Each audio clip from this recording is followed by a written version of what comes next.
Hace un buen tiempo subí al canal una serie de vídeos hablando de las bandas de las ciudades de Liberty City y Vice City, abarcando los 5 juegos que conforman el universo HD de la saga GTA, para dar a conocer información no muy conocida y ya conocida de estos grupos criminales a modo de tier list para darle un formato más interesante. Mi intención ahora era hablar de las bandas del universo HD, empezando por GTA 4, sin embargo, me dio una paja extrema volverme a leer las noticias de este juego y verme las más de 100 misiones de la trilogía de GTA 4, por lo que decidí dejar mis 3 ideas más sencillas de hacer al voto público por una encuesta para saber por dónde continuar, y al ser este video el ganador de esa encuesta, hoy les presento, qué tan poderosas son las bandas de Red Dead Redemption 1. Este video funcionará como secuela de este otro, donde se toca el mismo tema pero con las bandas del segundo juego a menor medida, es decir que tomaré el mismo formato que los vídeos anteriores para la realización de este video en concreto, intentando profundizar en todo lo que el juego y demás medios nos pueda informar acerca de estas bandas. También quisiera hablar, aunque sea de manera breve, sobre otros grupos menores en el juego como los Sheriffs de Armadillo y los Granjeros McFarlane por ser grupos con información relevante para comentar en el juego, además de que quisiera compensar la poca información relevante que estos criminales tienen por la falta de protagonismo en el juego o pasar muy desapercibidos. Sin ya nada más que decir, demos comienzo.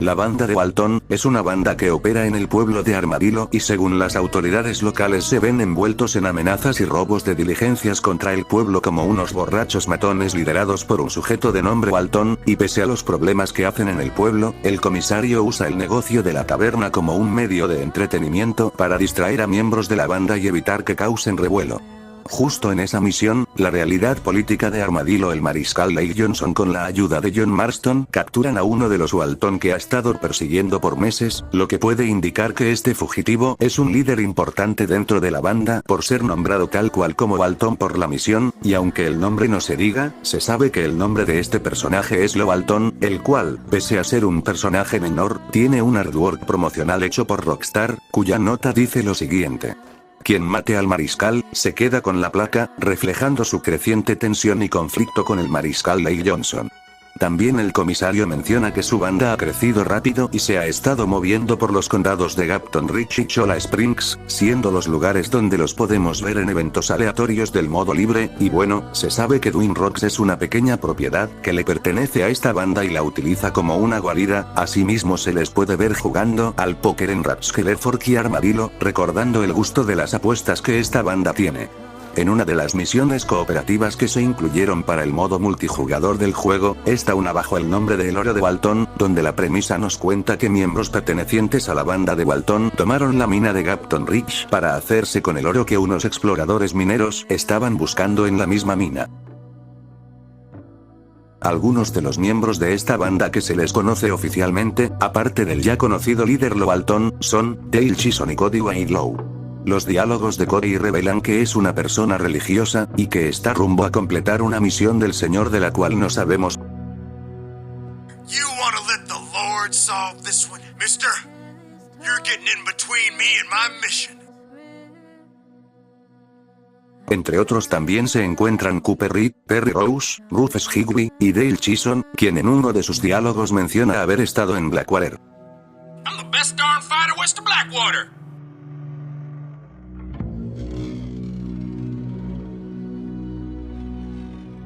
Ha sido capturado antes por cazarrecompensas, pero ha llegado a ver como amigos suyos, tal vez refiriéndose a compañeros de banda pertenecientes a los Walton, los han quemado vivos. I've seen my pals burn bounty hunters alive. I'll show you what hurting's all about. Come on. Y que según él, conoce al sheriff del lugar al que lo envían, aunque no se sabe si se referirá al sheriff de Armadillo o del rancho McFarlane, dado a que el escondite donde los fugitivos se esconden y las comisarías a las que los enviamos siempre son al azar, aunque por el tono que usa al decir esto se puede intuir que ese dato es una mentira que le contó al jugador para que lo liberase. I know the sheriff where you're taking me. Oh, he's a friend of mine. We go way back. That's right. Come on, friend, untie me. I don't like ropes. Please. Y por último también están Mo Bambar y Lynn Houston. Un detalle menor dentro de los carteles de Se Busca nos indican que estos bandidos son buscados por una cierta cifra de dinero, sin embargo esta cifra es inconsistente puesto a que los fugitivos y los pagos de los mismos tienden a variar a decisión del orden de cómo el jugador va jugando las misiones, por lo que es ambiguo saber el precio por la cabeza de cada miembro de la banda. Sin embargo, las cifras entre estos fugitivos tienden a empezar con una cifra mínima de $20 a $40 y una cifra máxima de $120 a $240,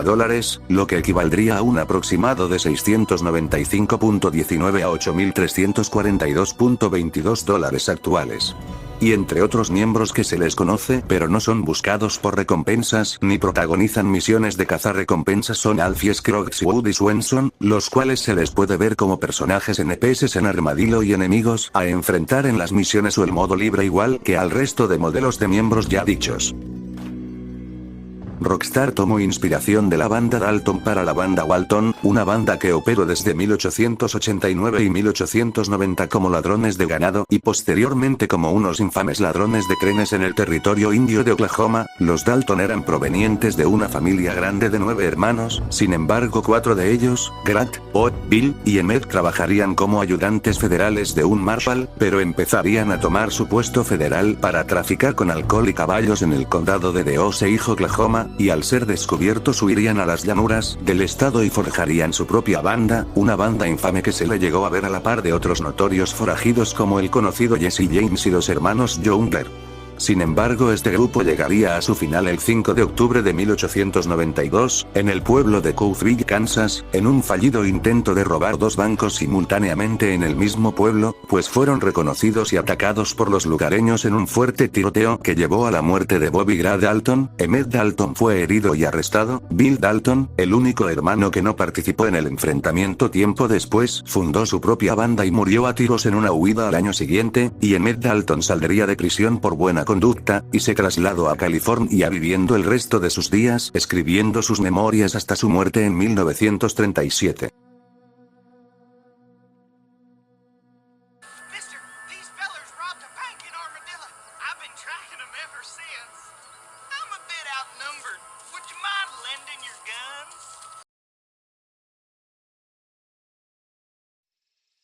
La banda de los gemelos Bollard son otra banda menor del juego junto a la banda Walton, operando en Hennigan's Stead y Cholla Springs, nombrados como cuatreros, término usado para referirse a los ladrones de ganado. Su primera aparición nos remonta a la misión Justicia en Pitts Basin, donde son los enemigos a enfrentar por las autoridades de Armadillo y el protagonista, y por lo que podemos ver, usan el cañón de Pitts Basin como guarida, tienen acceso a armas de gran calibre como francotiradores, su armamento está ajustado, y se han visto a mexicanos a su lado en esta misión, lo que puede dar pie a creer que estos mexicanos pueden ser exmiembros de la banda del lobo, o integrantes de la banda de los bandidos, aunque esto ya es mera especulación.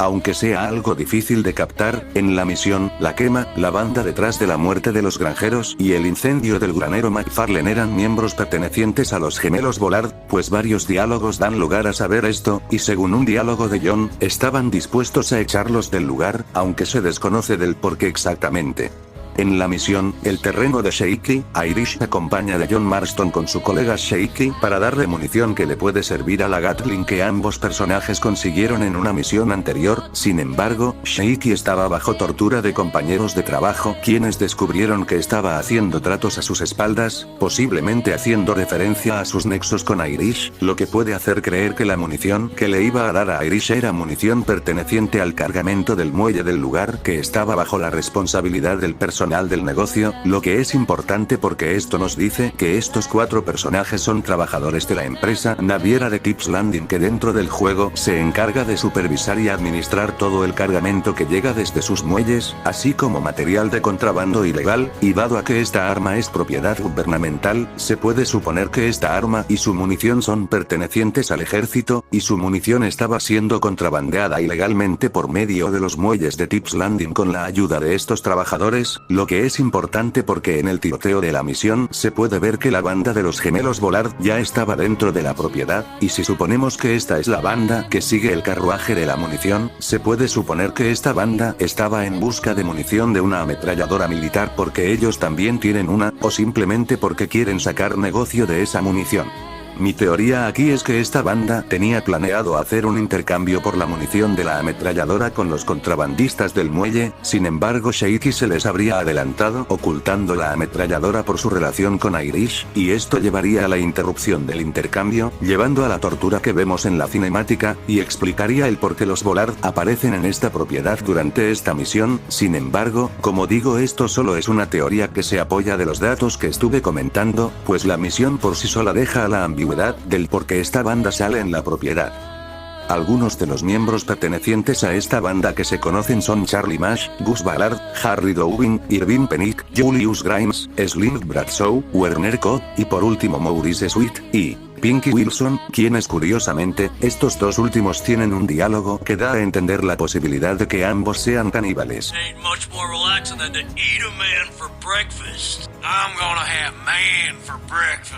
Y todos estos comparten el mismo rango de las cifras en las recompensas de sus miembros, que ya comentamos que tienen también los Walton.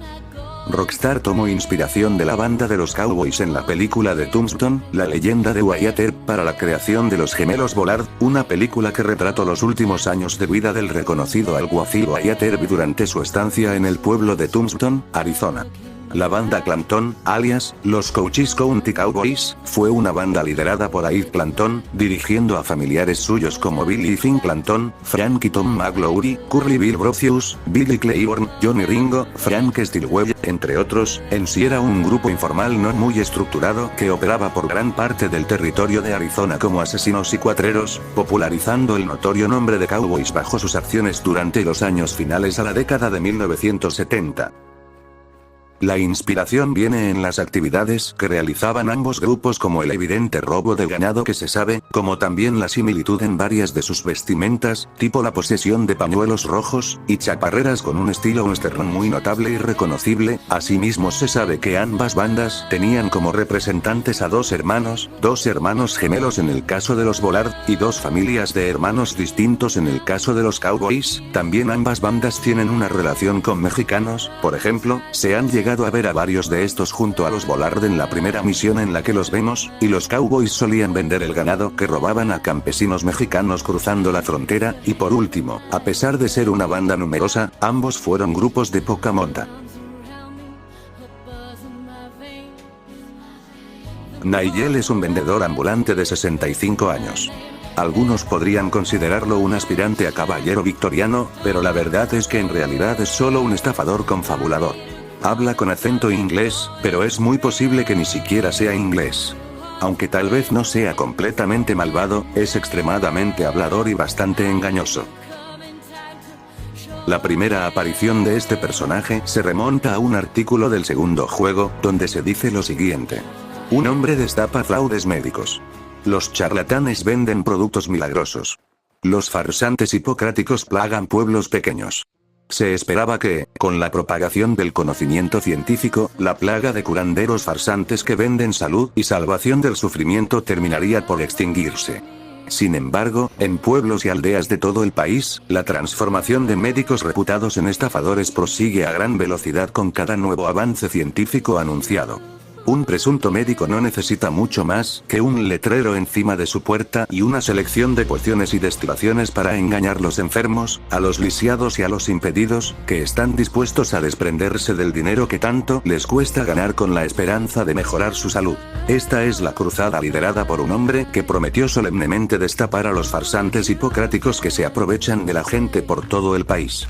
Su nombre es Nigel West Dickens, hombre de letras, estudioso de la botánica, de la ornitología y de la historia de la medicina familiar a lo largo de los siglos. El señor Dickens ha iniciado demostraciones en las que enseña que los enfermos de reumatismo, neuralgia, raquitismo, disentería y escarlatina pueden curarse de sus afecciones mediante un sencillo tónico medicinal. La respuesta ha sido entusiasta y, en más de un pueblo, el médico local fue censurado por vender curas fraudulentas. Durante los próximos años, Dickens planea salir de gira con su mensaje y acabar con los charlatanes y con los vendedores de falsa ciencia. En su primera misión como personaje, se ve que Nigel está en malas condiciones tras tener un incidente con unos bandidos por una razón desconocida, aunque en la guía de estrategia de Brady Games, se especifica que Nigel fue emboscado. En la misión, Justicia en Pix Basin, se revela que Nigel es una persona muy querida en la comunidad de Armadillo, inclusive son capaces de notar su ausencia y se preocupan ante eso, lo cual se explica porque varios de sus tónicos ayudaron a mucha gente del pueblo, lo cual es curioso y raro por lo que nosotros como jugadores podemos ver en sus misiones, al mismo tiempo que John menciona que no ha conocido a alguien más embaucador, lo que también es curioso, puesto a que la referencia más clara que John tiene sobre alguien así es Dutch. En su segunda misión, Nigel menciona que ha estado en Eastchip, ciudad de Londres, New Waverly, ciudad de Texas, Nueva York y Armadillo, ciudad de New Austin, aunque teniendo en cuenta lo hablador que es, probablemente su estancia en estos estados sea mentira. En la misión, los timadores se reforman. Nigel menciona a Louis Pasteur, un químico farmacéutico francés famoso a inicios de 1800, pionero en la medicina moderna.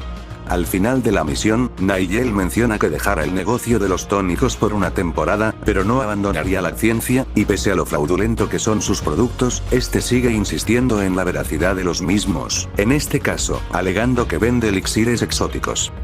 Aunque los ayudantes del mariscal Johnson validan sus elixires, inclusive pudiendo ver a uno de ellos consumir uno de estos elixires antes de la batalla, en la misión, el ataque a Fort Mercer, nombran a Nigel como un vendedor de aceite de serpiente, término que es usado para referirse a los vendedores de medicina fraudulenta, lo que genera una contradicción extraña, aunque, curiosamente, el aceite de serpiente dentro del juego es un potenciador de Deadeye, permitiendo recargar la barra del mismo dentro del gameplay.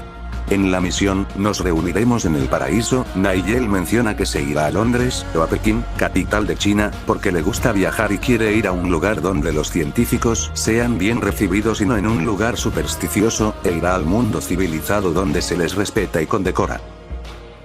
Sin embargo, su verdadera última aparición nos remonta al tercer acto de la historia en la misión, Responsabilidades Compartidas, pues en su camino a Pekín las autoridades de Blackwater lo arrestaron por poseer narcóticos que Nigel niega poseer, lo que sugiere que este personaje usaba ese tipo de sustancias en sus elixires, o simplemente les daba otro uso desconocido a dichas sustancias. En la expansión de los no muertos, Nigel planeaba vender varios de sus tónicos a unos sobrevivientes con el argumento de ser un elixir que los salvaría de los muertos, y pese a que John insiste en la falsedad de sus palabras por misiones pasadas, este personaje persiste con su veracidad, e inclusive le muestra un, entre comillas, ejemplo, dando a entender que Nigel trata de elaborar sus elixires en busca de fabricar medicina genuina para ganarse la vida, debido a su insistencia en esta cinemática, aunque el resultado no parece ser beneficioso la mayor parte del tiempo, y su codicia es tan alta como para conformarse con estafar a la gente sin empatía de por medio. En otra ocasión hace referencia a una frase muy icónica del segundo juego.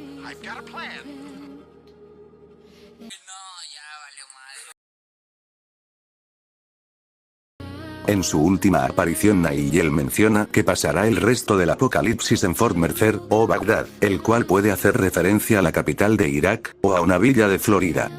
En las notas menores de un artículo del periódico durante el segundo acto en México, se menciona que el señor Dickens no se hará responsable de deudas apegadas a su nombre, indicando que varias personas lo ponen como deudor o actúan como prestanombres, o simplemente el personaje busca una excusa para no pagar sus propias deudas.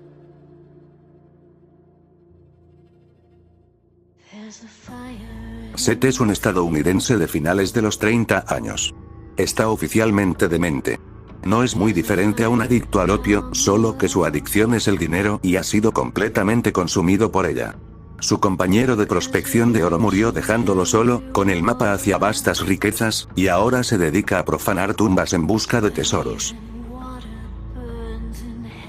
Seth es un cazador de tesoros, colega de Nigel West Dickens y de la banda de Williamson, que suele frecuentar el cementerio de Coutts Chapel al sur de Armadillo, es decir que este cementerio es un lugar al que suele visitar a menudo, y por lo que veríamos en sus misiones se debe a que su afición a los tesoros lo llevó a desenterrar cadáveres de muertos para encontrar pistas de los tesoros que busca, y en base a sus diálogos se puede suponer que esta labor la hace como obsesión de obtener riquezas, y esto se sabe porque en sus diálogos este dice que no es muy sociable, odia a la gente y más a la competencia, desentierra tumbas para encontrar mapas del tesoro, no se baña en medio año por ese estilo de vida, se le cae el pelo y la cabeza por esta afición, y recientemente fue traicionado por su compañero Moses Fogg al robarle la mitad de su mapa del tesoro, y un artículo del periódico al inicio del juego nos dice lo siguiente sobre él. Capturan al ladrón de tumbas, pero los crímenes persisten.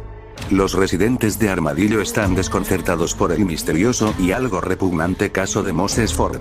Se cree que Fogg, quien fue arrestado recientemente por profanar y robar tumbas, fue el único responsable de una serie de crímenes similares en todo el oeste en los últimos 2 años. Sin embargo, tras su arresto, ha habido un nuevo brote de profanaciones de cementerios, lo que genera ansiedad sobre quién más está cometiendo este acto tan vil. Aunque el artículo da a entender que la exhumación se sigue haciendo con más personas, es más probable que estos actos se le puedan atribuir únicamente a Seth, pues ambos fueron socios en esta labor, y si este último no fue arrestado y a Moses se le atribuye como único responsable, eso dejaría a Seth como alguien impune en estos actos para ser desconocido en esta labor, que continuaría después del arresto de su compañero. En la misión posterior, Seth revela que tenía otro amigo que no le caía bien de nombre Eden, y que este tenía un cadáver con información de un tesoro que no pudo contarle a él cuando murió en una epidemia, posiblemente de cólera, si intentamos mantener conexión con el segundo juego. Curiosamente Seth menciona que Eden cometía incesto con su hermana, siendo la posible razón del por qué le caía mal. Seth menciona que tras perder a su madre le dejaron de gustar las mujeres y que necesita el mapa, ya dicho con un tono triste en sus palabras, tal vez por el significado personal que representaría el cumplir con su meta después de todo lo que tuvo que atravesar.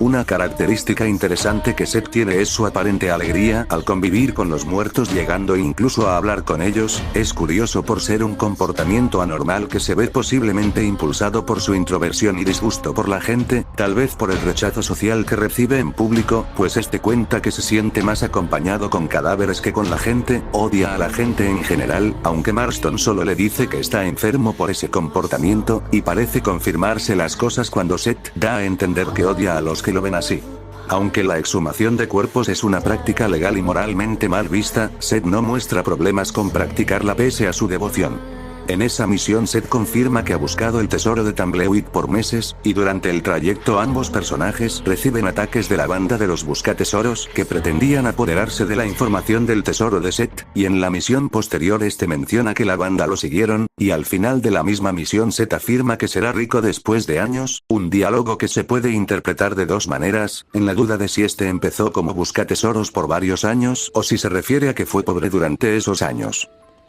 Lastimosamente, tras descubrir el verdadero tesoro de la mansión, Seth menciona que ahora probará suerte con los tesoros de los vivos ahora que con los muertos no le sirvió. En la misión Mentirosos, Fulleros, y otros estadounidenses, Nigel menciona que la gente no perdona a exhumadores de tumbas, aunque en el antiguo Egipto era algo más valorado que la literatura y que Seth procede de esos pensamientos. Sin embargo, a lo poco que me anime a investigar llegué a la conclusión de que este dato es falso en la cultura egipcia. Más tarde John llama perturbado a Seth, aunque la palabra en inglés, disturb, que se traduce como trastornado, siendo estas dos palabras adjetivos que hacen referencia a personas con comportamientos fuera de lo común y desequilibrio mental al comportarse.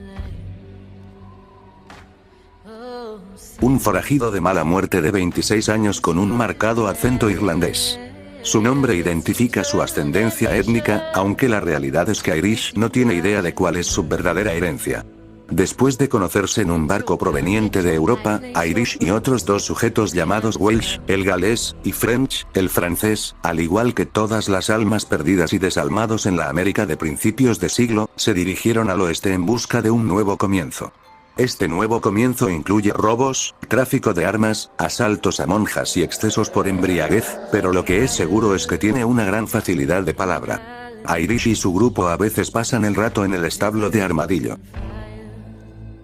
West Dickens menciona que Irish es un hombre que suele realizar bacalanes en Armadillo u otras ciudades cercanas, y esta palabra hace referencia a fiestas extremas, aunque Marston inmediatamente lo identifica como un traficante de armas alcohólico bajo este estilo de vida. El galés y el francés que trataban de matar a Irish anteriormente eran sus únicos amigos desde que llegó a Estados Unidos. Según Irish, ambos se conocieron en un barco rumbo a América, aunque también deja ver que no les tenía mucho aprecio. En su primer diálogo en la misión siguiente, se puede intuir que Irish, aparte de ser un lujurioso, posiblemente también sea un PDF. También menciona que su alcoholismo le ocasiona amnesia. Sin embargo, en otra misión siguiente John lo encara diciendo que se hace el tonto para no ayudarle.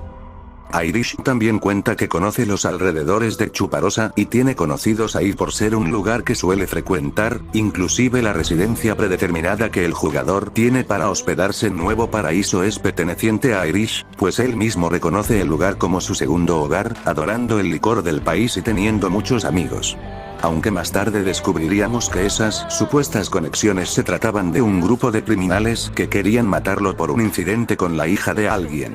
Un chiste interesante que la misión da es que Irish menciona que lo apodan el ratón por su sigilo y astucia. Sin embargo, John lo corrige diciendo que debió confundir la palabra con rata, expresión que sabemos es usada para referirse a ladrones. Irish menciona que no estuvo en el combate de Fort Mercer por atender unas prioridades, lo cual es interesante porque nos afirma que canónicamente este nunca hizo participación en la misión sino hasta su encuentro final, aunque en la cinemática inicial de la misión se le ve, lo que significa que su presencia en esta cinemática es un error pasado por alto. En sus últimos diálogos Irish también nos menciona que ha estado en Canadá, jugó al póker con el coronel Allende y estaba muy borracho. Un diálogo irónico del personaje nos revela que llegó al mundo peleando, y peleando seguirá, lo que puede hacer referencia a los posibles conflictos bélicos por los que atravesó Irlanda durante los 60 y 80 en los que tal vez estuvo implicado, aunque lo irónico de este diálogo tiene que ver con un artículo del periódico Acabando la historia del juego donde se menciona que un irlandés fue encontrado muerto por un disparo accidental en la cabeza en Tips Landing, haciendo una evidente referencia al destino de Irish por la nacionalidad de la persona y el lugar al que frecuentaba. Bonnie es la hija de 27 años de un prominente ranchero. Es soltera, educada y una protofeminista de buen corazón. En cierto momento, llega a tener un interés romántico en Marston, lo cual evoluciona hacia una sólida amistad. Algún día en el futuro, ella espera heredar y dirigir el rancho McFarlane. Drew McFarlane, dueño del rancho McFarlane y padre de Bonnie McFarlane, nos cuenta que lleva viviendo en su tierra por 30 años en un tiempo en el que la zona no era colonizada. Viniendo del este, pelearon contra los indios por 10 años y más tarde tuvieron que lidiar con forajidos, sequía, viruela, inviernos, y la cólera. Este último detalle de la cólera es interesante porque como sabemos, el condado de Hennigan-Stede en el que se localiza el rancho McFarlane es un condado vecino de Cholla Springs, condado donde se localiza Armadillo, y en el segundo juego la ciudad de Armadillo está plagada por la cólera que pudo trasladarse al rancho por la cercanía geográfica. Curiosamente en el online del segundo juego Bonnie menciona que su padre planeaba salir para evitar la enfermedad del condado, sin embargo se desconoce si esta enfermedad del condado puede tratarse de la cólera o la viruela que el señor McFarlane comentó. También resalto que ha perdido a más hijos de los que ha criado, revelando que muchos de ellos murieron a una edad muy temprana, lo que se complementa con un diálogo en el que Bonnie menciona que tiene 6 hermanos y contándola a ella se sabe que hay 7 hermanos en la familia McFarlane. Sin embargo Bonnie también menciona que 5 de ellos murieron por enfermedades y malas decisiones, y se sabe que hubieron más hermanos muertos a una edad temprana sin recibir crianza, es decir, que debieron haber sido 4 de ellos los que murieron en dicha edad temprana por enfermedad. El quinto hermano murió por malas decisiones, pero permaneció vivo a una edad desconocida como lo menciona Bonnie, a no ser que el diálogo apunte a la idea de una mala decisión de los padres más que a una del hijo, aunque personalmente esto no lo veo probable. El sexto se marchó del rancho al este hace 10 años y se volvió banquero de Nueva York. Sin embargo Bonnie lo nombra engreído y egoísta, más que nada por el abandono a su familia y el rechazo que ella tiene a la civilización. Y por último, la sexta hermana se sabe que es la misma Bonnie. Según un artículo del periódico que habla del secuestro de Bonnie, se revela que este personaje tiene 29 años, naciendo en 1882, un año después de la llegada de los McFarlane al condado, tal vez como resultado y búsqueda de una nueva vida después de emigrar del este, y confirmando que Bonnie fue la primera hija de la familia, si es que suponemos que sus hermanos no nacieron antes que ella. Además, el diálogo del padre de Bonnie va enfocado a las tragedias que vivió la familia después de su llegada al condado, lo que significa que todo lo que cuenta ocurrió después del año 1881, incluyendo obviamente la muerte de sus hijos, es decir que el resto de hermanos que perecieron a temprana edad forzosamente murieron después de la llegada de Bonnie. Siguiendo con las tragedias de la familia, Drew llegó a ver a gente morir bajo el calor del sol, al rebaño enfermar y morir, y el avance de la civilización no le parece una medida agradable por la hipocresía del sistema que considera peor que la plaga criminal. En una playa al sur del estado de New Hanover se encuentra el cadáver de un viajero desconocido que poseía una carta que iba dirigida a Bonnie McFarlane, carta que revela que se trataba de un prometido suyo que iba en búsqueda de un camino de éxito para volver con ella en el momento en el que estuviera listo para formar una familia. Sin embargo, se puede intuir que Bonnie no estaba interesada en él por la inmadurez de esta persona, aunque esto también puede interpretarse como un defecto que le veía sin perjudicar su relación amorosa. También deja en visto que Drew McFarlane no estaba de acuerdo con esa relación, aunque ya no se ha sabido nada del lore de este easter egg. Lo que más puede llamar la atención es la aparente edad mayor que este prometido tenía a comparación de una Bonnie joven de 17 años para las fechas del segundo juego. Sin embargo, hay que tener en cuenta que para estos años el contexto social era muy diferente al de la actualidad, haciendo que varias acciones que hoy en día serían funables, en su día llegaron a ser normales y bien aceptadas. Es un hombre de 50 años que empieza a envejecer con cinismo. Este buen viejo amigo sería considerado todo un caballero sureño. Tiene facilidad de palabra, pero poco a poco está siendo derrotado por las presiones que enfrenta en el oeste. Ha comenzado a mostrar signos de estar quebrándose, pero aún así intenta mantener una fachada de dignidad. Según el periódico de 1914, una vez acabada la historia del juego, se menciona que el comisario Johnson tuvo una jubilación reciente a los 54 años, lo que significa que para 1911 este debió tener 51 años, cuando anteriormente mencione que tenía 50.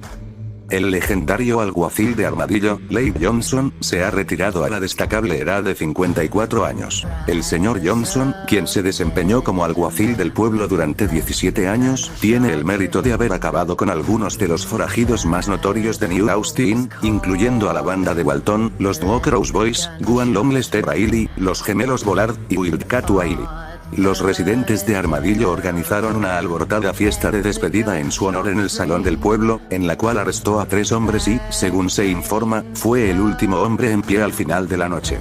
Cuando se le preguntó sobre sus planes para el futuro, dijo que se mudaría lo más lejos de Armadillo como fuera humanamente posible.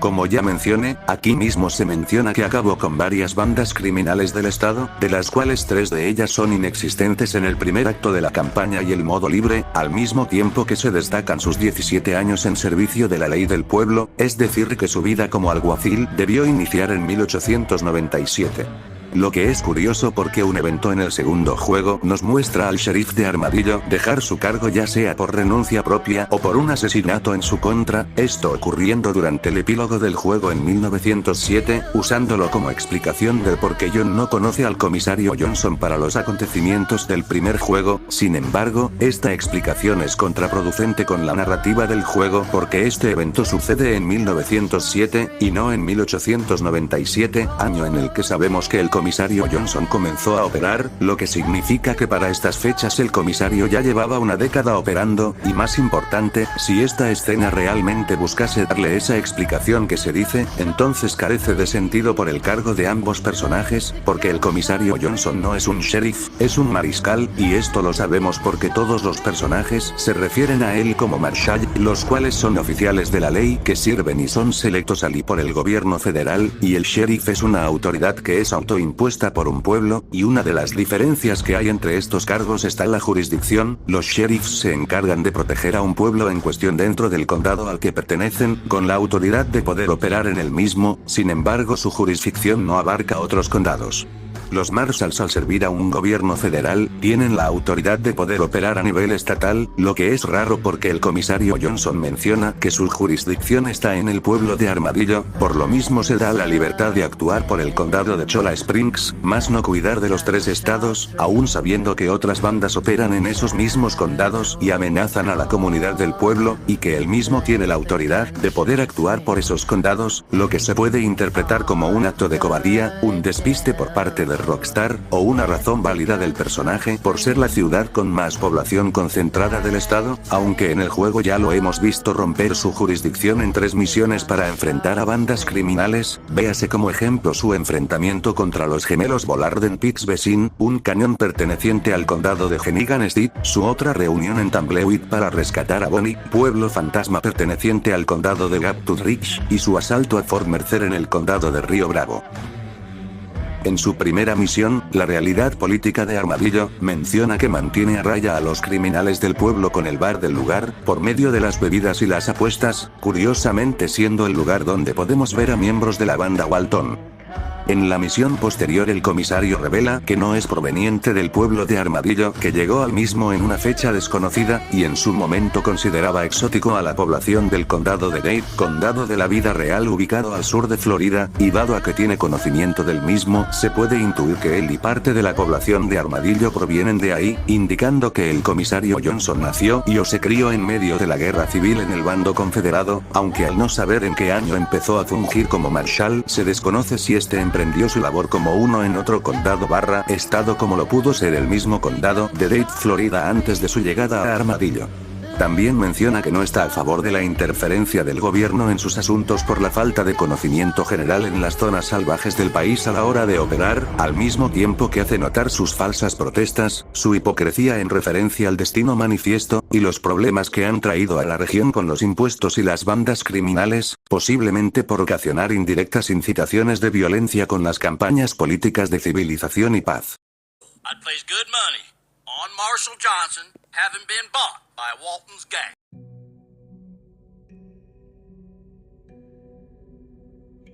Bill es un ex soldado de 29 años, grande y corpulento. También es un ex ladrón, un ex hombre reformado y otra alma que fue salvada por Vanderlyn de una vida de crimen. Bill ha intentado hacer lo correcto, pero quedó tan perturbado por la locura de Vanderlyn que ha regresado a la única vida que conocía antes de tener esperanza: la violencia, la bebida, la intimidación y el asesinato. Tiene la rabia de un hombre decepcionado. Es alguien que conoció brevemente una vida mejor y no termina de comprender qué fue lo que pasó. Bill es el primer hombre al que Marston debe cazar. Como ya se había comentado, Bill aparentemente tiene 29 años de edad según su descripción, sin embargo esta edad indicaría que para 1899 este tendría 17 años, lo que es irreal teniendo en cuenta que el físico de Bill apunta al de un adulto mayor que a un adolescente, además de que esta edad apuntaría a una experiencia militar en una edad temprana para el personaje, pues se sabe que este fue dado de baja en 1892, época en el que tendría 10 años, lo que suena ilógico, inclusive en una descripción más actual nos confirman que para esas fechas él tenía 20 años, lo que significa que la edad de Bill fue retconeada a una edad mayor en el segundo juego a juzgar por esta inconsistencia. Su segunda descripción oficial, hecha por Rockstar Games en su página oficial nos dice lo siguiente. Después de ser dado de baja del ejército a principios de sus 20 años, posiblemente de manera deshonrosa, Bill recurrió a una vida de violencia, bebida, intimidación y asesinato, y se encontraba en un punto muy bajo cuando Dutch lo conoció hace unos 6 años. Dutch acogió a Bill bajo su ala y lo salvó de sí mismo. De temperamento impulsivo y fácil de provocar, es un blanco habitual de burlas por parte del resto de la banda. Tiende a actuar primero y pensar después, pero es fuerte, leal y siempre está listo para pelear.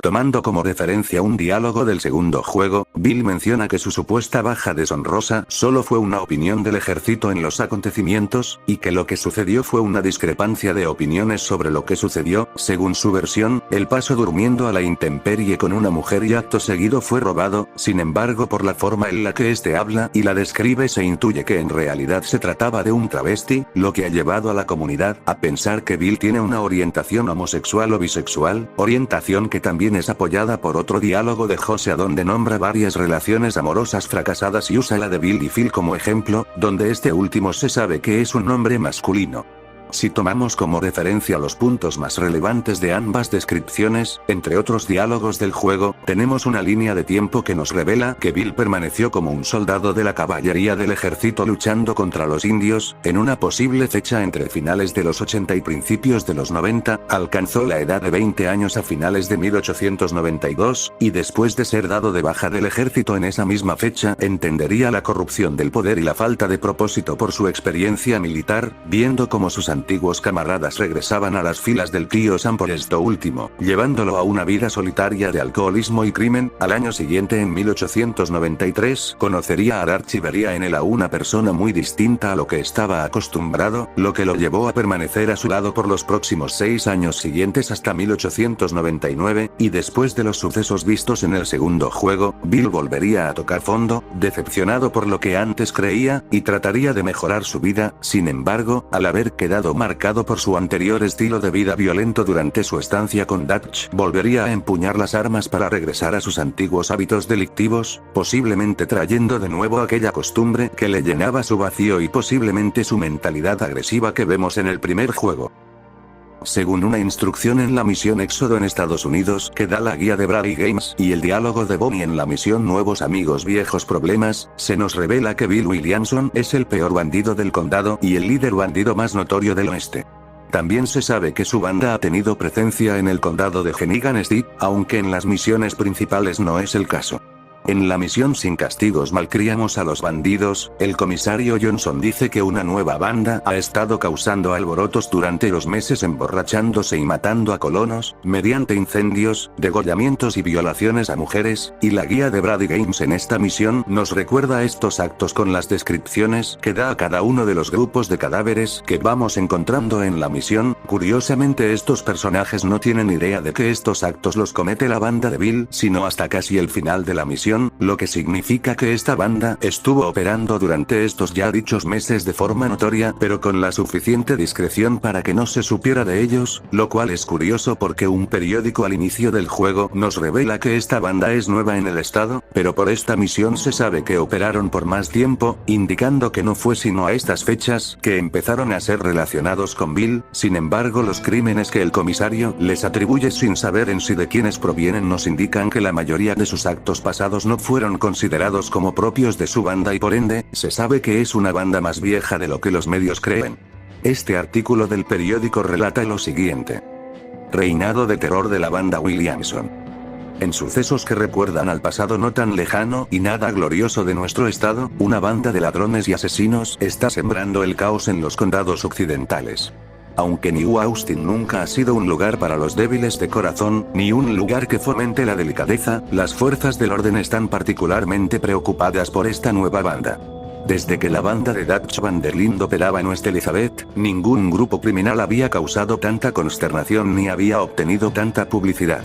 Si bien el robo de ganado y los atracos lamentablemente siguen siendo comunes en nuestra región, la ola de asesinatos, incendios y quemas causada por Bill Williamson y su banda ha conmocionado incluso a los residentes locales más duros y robustos. Se cree que Williamson, un criminal de carrera y un depravado, con antecedentes que se remontan a la escuela reformatoria, perteneció en su día a la banda de Van der Linde. El propio Dutch Van der Linde lleva varios años desaparecido y, a pesar de los supuestos avistamientos, se cree que pereció en un incendio tras un robo fallido en 1906. Con las compañías ferroviarias y otros intereses comerciales presionando a los organismos gubernamentales locales y federales para que fomenten el desarrollo económico y la inversión mediante la reducción de la delincuencia, es evidente que se tomarán medidas contra esta última banda que intenta vivir el sueño americano al margen de la ley. Este artículo nos revela que ningún otro grupo criminal ha sido tan peligroso como Bill Williamson desde la llegada de la banda de Dutch, confirmándonos que otras bandas que operaban en West Elizabeth y New Austin entre 1899 y 1911 no se le comparan, como lo pueden ser la banda del Lobo y los hermanos Skinner. Sin embargo, se sabe por el segundo juego que los periódicos relatan acontecimientos de otros grupos criminales que no actúan en sus estados principales sino en estados vecinos, lo que es muy relevante porque esto nos da da a entender que estos delitos son tan notorios que llegan a oídos de otros diarios de otros estados para publicar la noticia, lo que es de suma importancia porque la noticia del primer juego nos dice específicamente que ningún otro grupo criminal ha tenido el mismo impacto en los medios que la banda de Bill, aun cuando sabemos que el mismo diario que dice esto ya ha hablado de otros grupos criminales en el juego, lo que se traduce a que la banda Williamson es el grupo criminal más notorio que el resto de bandas que hemos visto en los dos juegos. Sin embargo, al ser Red Dead Redemption un juego que salió años antes que su precuela, se puede suponer que este dato es otro retcon en el lore de la saga, puesto a que han habido otros grupos en el segundo juego que han tenido un impacto en un estado y en más de un estado de una manera similar a la banda de Bill por mucho más tiempo, a modo de que puede resultar inverosímil esta afirmación del primer juego por posiblemente tratarse de una entrega vieja, y siendo un dato que pone a pensar bastante.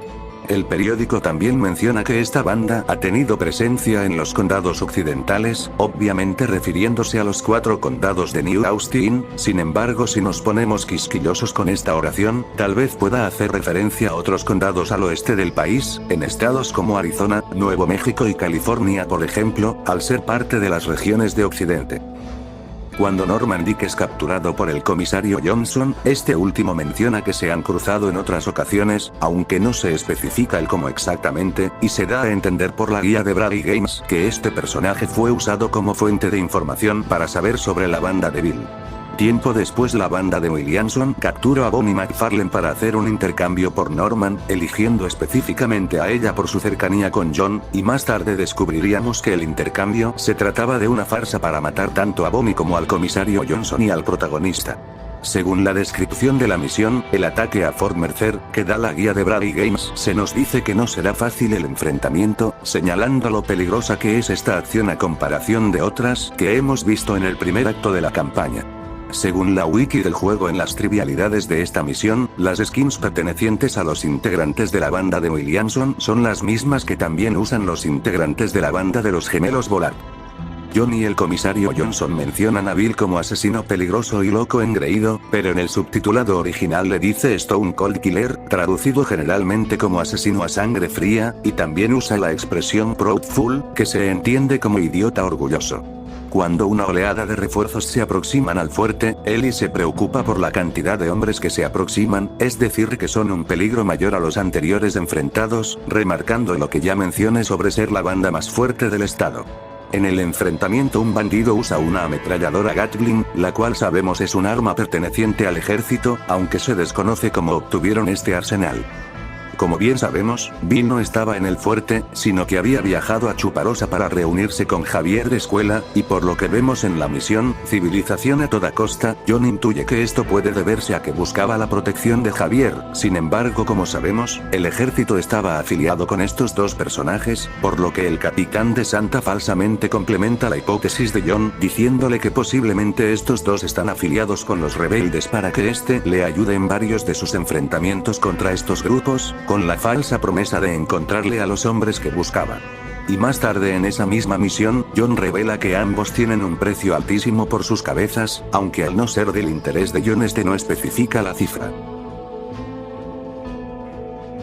Un detalle menor que el comisario da sobre Tumbleweed es que es un lugar de ladrones, contrabandistas, y bandidos, que él resume como escoria como Norman Dick, y con linchamientos comunes, siendo estas actividades y características que también pueden resumir a la banda Williamson. Terminando el primer acto de la campaña, un artículo del periódico relata lo siguiente sobre lo acontecido en Fort Mercer. Tiroteo en Fort Mercer. Agentes de la ley, pistoleros y forajidos se vieron involucrados recientemente en una sangrienta batalla en la base militar abandonada de Fort Mercer, en Río Bravo, New Austin.